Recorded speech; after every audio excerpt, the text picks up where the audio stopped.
robust and sustained recovery in this part of the world in order to see a robust global recovery. And of course, supply chains underpin the dynamism of the region.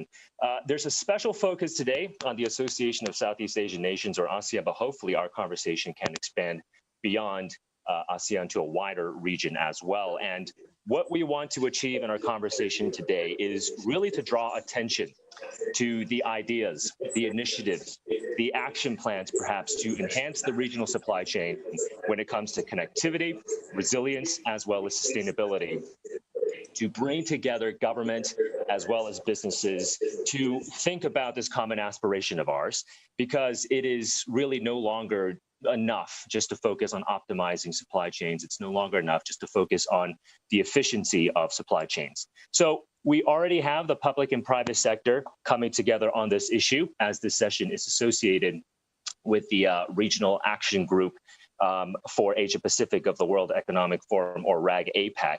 So many of you are familiar with RAG-APAC, but for those who don't know, this is a vibrant multi-stakeholder community that provides a platform for government leaders, business leaders, and academia to come together and share their experiences in terms of tackling the most pressing issues such as COVID-19 right now, but also to address long-term challenges, especially in ASEAN.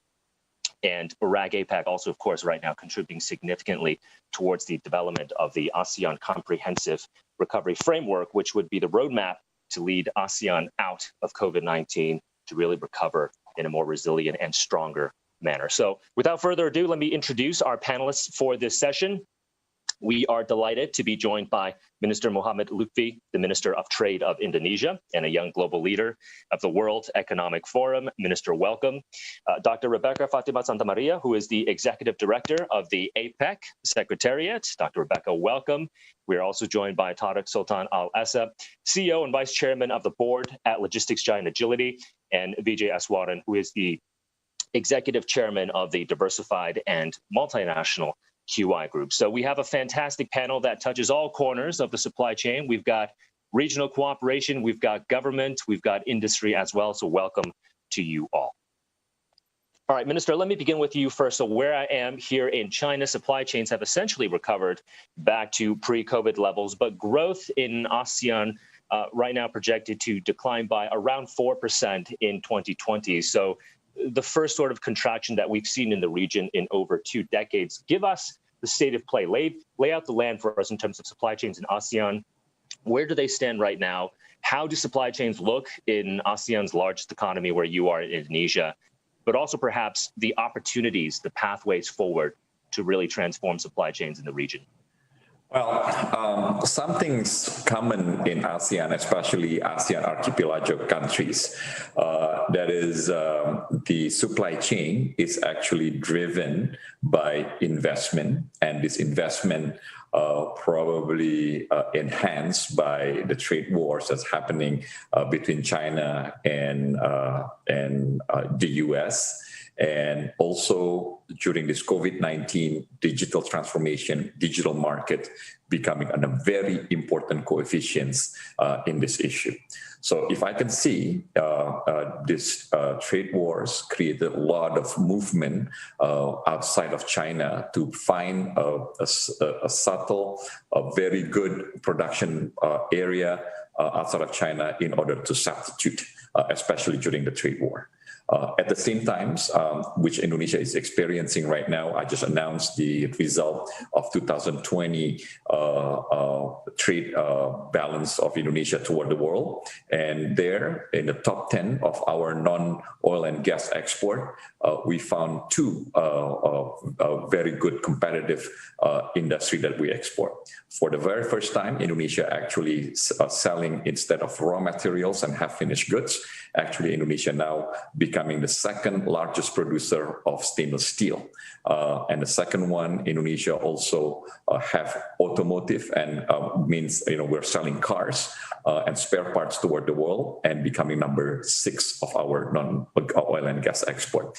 Meaning that Indonesia right now is connected to the supply chain, and we are making sure that the supply chain becoming a good demand. So Indonesia logistic becoming very good as well. So if you look, Indonesia was ranked number 63 just 3 years ago, but today Indonesia is number 40. We cut down the cost of logistics from around 9% from our product today to around 6% today. But for the most advanced country, this number has to be lowered by half from 6%.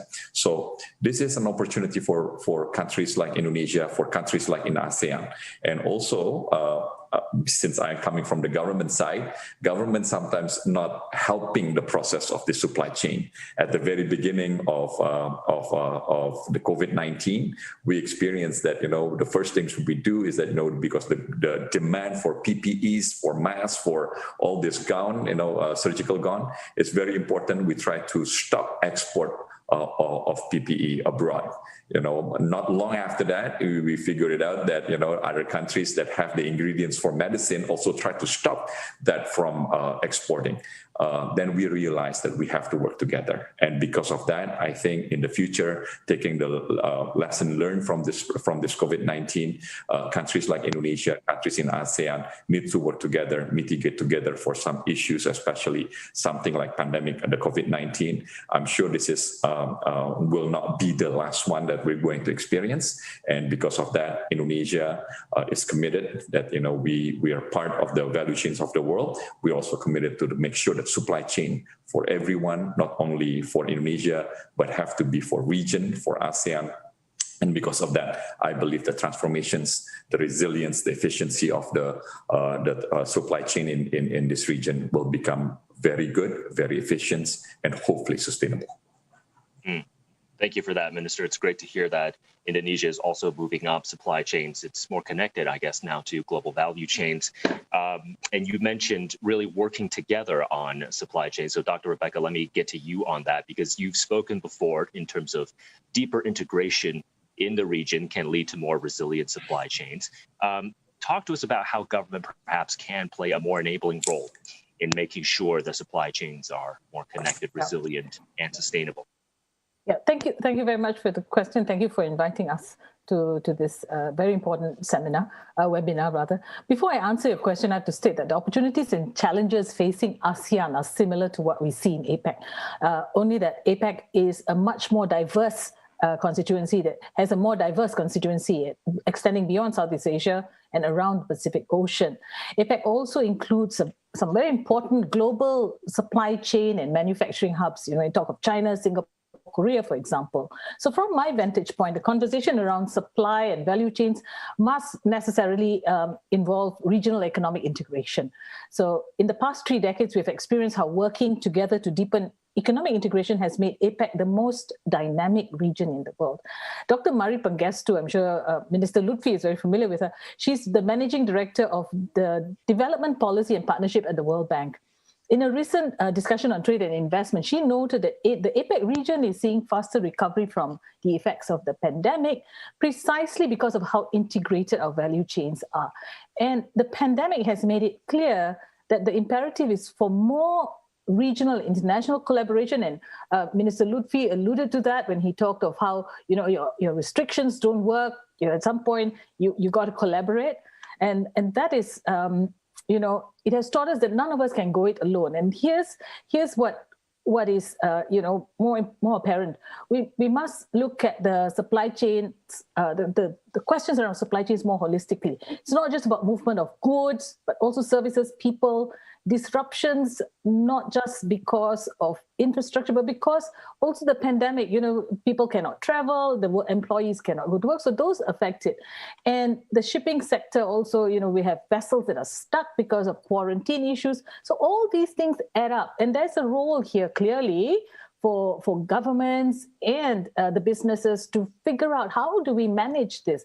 What do we do? How do we ensure that these disruptions are not permanent, and how do we manage those disruptions? So businesses, while you are rethinking supply and value chains, and you're talking not just about costs, but you're talking about resilience and logistical risks. We in government, we have to look at our rules, and flexibilities. How do we facilitate the flow of essential goods, of people? How do we enhance regional and global collaboration in research, manufacturing, distribution of goods, whether it's vaccines or medical supplies? How do we look at regulatory innovation? Now, that is the role of government. The role of government is really about facilitation. And at the end of the day, businesses will look at how they can survive, but they need that ecosystem. And that ecosystem is where government has a very strong role. If you're talking of the free trade agreements, that's part of government, but governments cannot negotiate that on its own, right? We need the businesses to provide the input. So there's a lot going here. There's so much we can say about it, but Michael, I don't want to dominate this conversation. If you get me going, I'll never stop. So I can hear. Let me stop here. Yeah. I can hear the passion, Dr. Rebecca, in terms of really bringing together government and the private sector to deal with this issue. And speaking of a business, Mr. Sultan, let me get to you, because agility, 26,000 employees in some 100 countries. So from an industry perspective, you are very passionate in terms of digitizing customs. And perhaps you can expand on that a little bit more for us in terms of the opportunities that provides, in particular to small and medium-sized enterprises, what opportunities that means for SMEs. And why are you drawing so much attention to SMEs? Because this could be perhaps an underappreciated element when we talk about supply chains. So thank you for that question. I think this year has been an unmitigated disaster for the SMEs. Before kind of touching on customs, I think it's important to understand what's actually been happening in the supply chain around the air freight and ocean freight. Air freight, the capacities have been come offline around 20%. At the same time, the shortage of air freight has been basically made worse by the fact that the shipping industry has taken a lot of capacity offline, and we've seen prices for containers going up in many instances, 500%. Clearly, the SMEs are bearing the brunt of those impacts for a couple of reasons. First of all, that disruption by definition means that a lot of the digital systems are coming offline. So the systems that were designed to kind of facilitate SMEs doing business around the world were transformed from being online digital businesses to being out of business basically overnight.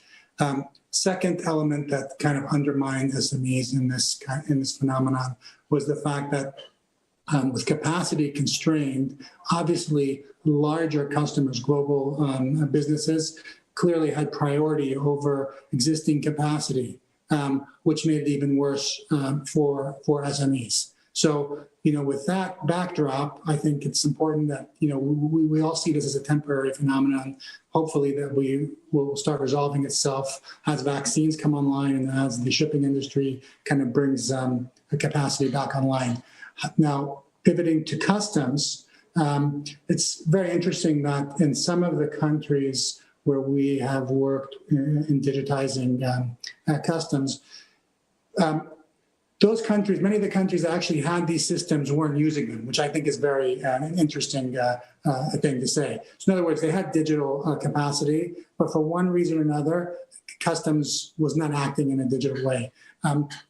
Now, along comes COVID, and I've seen two instances of countries that went completely digital with customs, where they had the capacity in place beforehand, and it took COVID to actually get everything online and customs to be working in the virtual world. We need to kind of preserve that mode of thinking, I think, going forward. The fact that customs could actually digitize and operate digitally during COVID means it's something that we can do all of the time. So I think customs modernization is key to SMEs. They bear the brunt of the friction cross-border. They bear the brunt of all of the different trade rules, and everything we can do to simplify their lives is going to be adding to the value of the global economy going forward, because 9 out of every 10 new jobs are coming from the SME sector, and we need that sector to help us get out of this recession that we're in. Mr. Sultan, if I may, let me quickly follow up and maybe clarify. So in my view, I always felt COVID should be an accelerator in terms of digital transformation. But you're saying right now, still not that many countries or supply chains in many industries, even with COVID, perhaps are not digitally transforming as fast as we should see. Is that what you're essentially saying? Mr. Sultan, you're going to have to unmute first. Yeah. What I'm saying is that there are some segments of the economy that are moving very quickly, rapidly towards digitalization that really had to take their digital processes offline. And I think that that's some people that need to kind of like understand how serious of an event that was, especially for an SME. An SME doesn't have a global organization to actually help navigate these issues. They have to do it themselves. When you take them off a digital platform, you're actually introducing a lot of cost and uncertainty to their life. So that's the reality of the situation because of the lack of capacity in the supply chain. Now, on the other side, when we talk about public sector processes, for sure, this crisis has accelerated governments' I think, views towards using the digital technologies in customs, and more importantly, it's actually I think now that I think citizens have gotten used to receiving services from the government in a digital way, there's no going back. So if tomorrow the vaccines are rolled out and everything goes back to what we call normal, I don't think any government will be justified in actually going backwards for digital customs. So, I mean, that's maybe one of the kind of lasting, hopefully, opportunities that will be beneficial to everybody. Okay, got it. Thank you for that, Mr. Sultan. Dr. Vijay, let me get to you, because speaking of vaccines being rolled out, whether it's supply chains overall in ASEAN recovering or SMEs recovering, being more included in supply chains, you talk about the need for ASEAN to see more coordination when it comes to rolling out vaccines. So the vaccination supply chain is very critical in your view. Give us some more color on that. Well, first of all, it's an honor to be here, pleasure to be among all of you. The thing that I think I'd like to draw attention to simply is that before COVID, ASEAN was well on track to becoming the fourth largest economy in the world.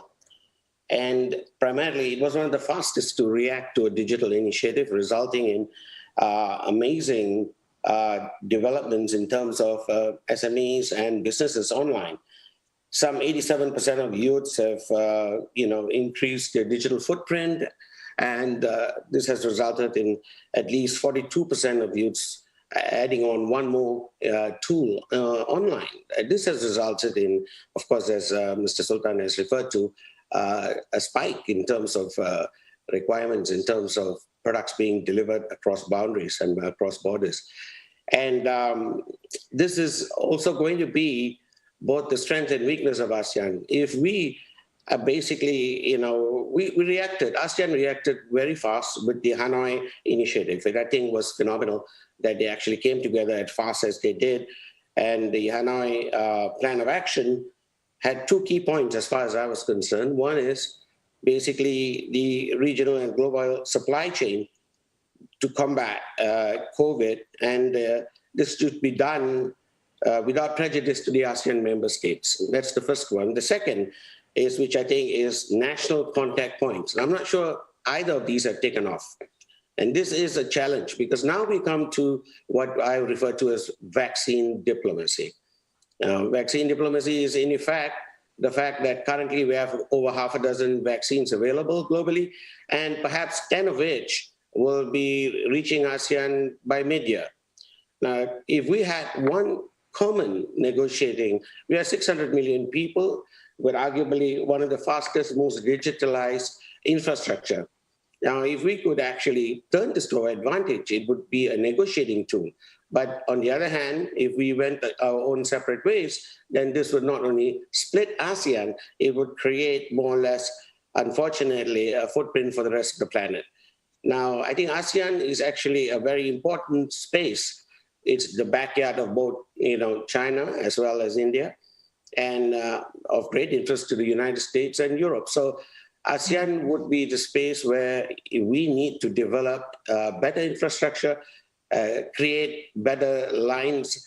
As His Excellency pointed out, the biggest problem seems to be in somewhat or another regulations. As opposed to calling it the government, I would refer to it as regulations. So regulations have not moved as fast enough, to catch up with the speed of what needs to be done today.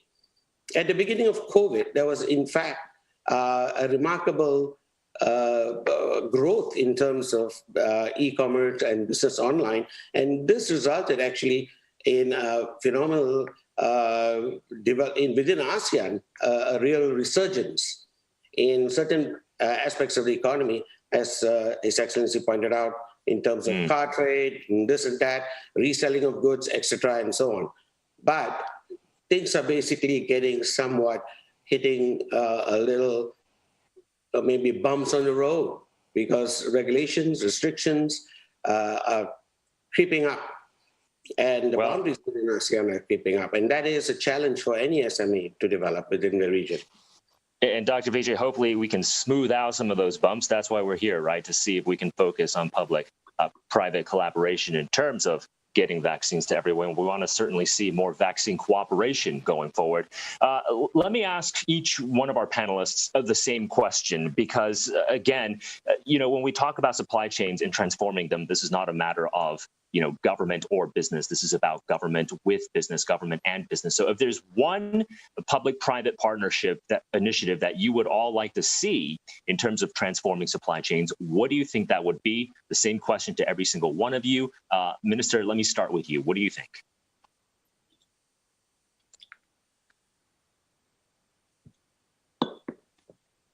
I'm sorry.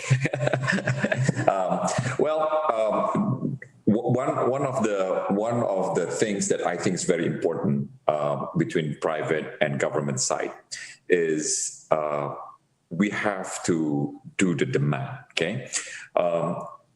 For example, digitalizations, especially the e-commerce in Indonesia, skyrocketed during this COVID-19. It has an effect, negative and positive effect for the trade. Of course, it's positive, the numbers going up, people getting supply much faster, easier, cheaper, but at the same time, it's also killing the value chain that had happened for the last 50 years. This is better for the economy. And I totally agree that the government needs to embrace this process. Government needs to facilitate this process. And if we can do these things together, is that the private and partnership is one of the most important that we are trying to enhance in the country. And hopefully, just not with one country. Indonesia would like to do this with our neighbors also. Making sure that trade is going very well as well. And I don't know how to emphasize more to have this collaborations, not only between the private and the government, but also among governments, needs to enhance this as a part of mitigations. Like I said, like Dr. Vijay said about the vaccine, unfortunately, we don't have a process going together, and we are not bargaining with 600 million people in ASEAN. Instead, every country trying to negotiate by themselves. And if you look at the profile of our vaccinations, it looks very thin in the beginning, maybe heavier by second and third quarter, but only big in the fourth quarter. So. I truly believe that without the vaccinations, without this fighting the COVID-19, this will be very difficult. So maybe we should start the partnerships between private and government to fight the COVID-19. I'm pretty sure this is not the first one, but definitely will not be the last one. And we should start from there. Okay. All right. Thanks for that, Minister Lutfi. A very strong message of optimism and collaboration. We're just a tad short on time, about 6 minutes left in the first half. So, Dr. Rebecca, let me turn to you now. Okay. Thank you so much. For me, I want to be very practical and granular about this. So it's not just about COVID, but post-COVID, in the recovery phase, what are we going to do? So let me just focus on the role of government working together with business, the whole idea of trade facilitation, and trust. I think we need to build trust here also. One very practical initiative, and I know Tariq talked about customs modernization. I want to take it a little step further and deeper. One practical initiative that we should be focusing on, and this is the time to do it, is to get more of our companies on the Authorized Economic Operator Program. Now, this is a WCO program, the World Customs Organization. It is so technical. It is very difficult for SMEs to get onto this program. So how do we work with customs, with government? So it's an inter and intra-governmental body that needs to do this together with business, especially the SMEs. When I was at the Trade Ministry many years ago, that was one of the things. I said, can we try and help the SMEs? Because the S and AEO, you get benefits, faster clearance, deferred payments, and all that. But it is so technical because there is an element of standards. It's like ISO. You must abide. There's mutual recognition and then trust again. So how do we get this? How do we get the government bodies working together, what they call the other government agencies working with customs and corporations, So this is, and we've done, in APEC, we have done studies on this, case studies, which we are very willing to share, where we've seen companies and economies that have really got their AEOs, their companies onto this program. They have seen reduced customs clearance times. They've done this time release studies, and they've shown reduction in the time to export, time to import. So this is a very practical way of getting us to facilitate it so that business can carry on. Your supply chains, your competitiveness is there. And it has been in existence for the longest time. We just need to get our act together and get on it. Because if our role is to make it easier, faster, and cheaper to do business, here is an opportunity. Use this, work together. And we cannot work. Customs has a key role, so has other government agencies. So if I were to offer one, I would offer this. Make it simpler, make it easier, less complex, so that SMEs can get onto this and take the benefits as well. Okay, so building trust and simplify the procedure for SMEs. And Mr. Sultan, if you could, please.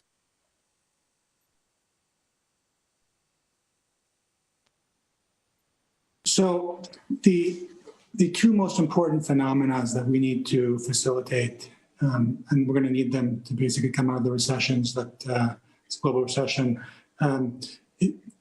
cross-border e-commerce and the kind of development of SMEs. Those two sectors basically, when you have, and when we talk about customs, I think modernization, we talk not just about customs, but all of the digital processes around customs, and kind of making sure we put those in a digital format that allows the business processes to be one and standard across all government agencies. I think we need to make sure that we engage in public-private partnerships to help kind of expedite these projects, because they are very difficult projects to undertake, especially when you're talking about typical, I would say, customs modernization project is going to involve 20 or 30 different stakeholders in any individual government. I know in Malaysia on a single project there was over 100 different government agencies involved in that digitization program. So it gives you an idea how complex it is. But if you get it right, you're going to be basically creating value in business for the SMEs and for e-commerce. Without it, e-commerce and SMEs are going to be running into a brick wall. Got it. All right. Thank you, Mr. Sultan. Dr. Beji, to you, a bit short on time, maybe just 30, 40 seconds, crystallize your thoughts. I totally agree with both His Excellency, with just what Mr. Sultan has said, and clearly with Tan Sri Rebecca. We need e-commerce and cross-border business to improve. And this has to be made simple, fast, and efficient. And this cannot happen primarily from either only the government point of view or either the private point of view. There has to be a partnership, and this has to somehow be evolved and brought to the fore. ASEAN is the best place for this to happen. I strongly, again, propose that we go back to the Hanoi Initiative and take it on to the next level. Okay, great. We're going to leave it there. Thank you all. So public-private sector collaboration, focus on digitization, government to government, government and business, trust, simpler processes for SMEs, and e-commerce. Thank you to all of our panelists for the first half of the session and your insights and perspectives shared here. If I could ask our panelists and forum members and partners to stay on for the second half of the session, please. Thank you all.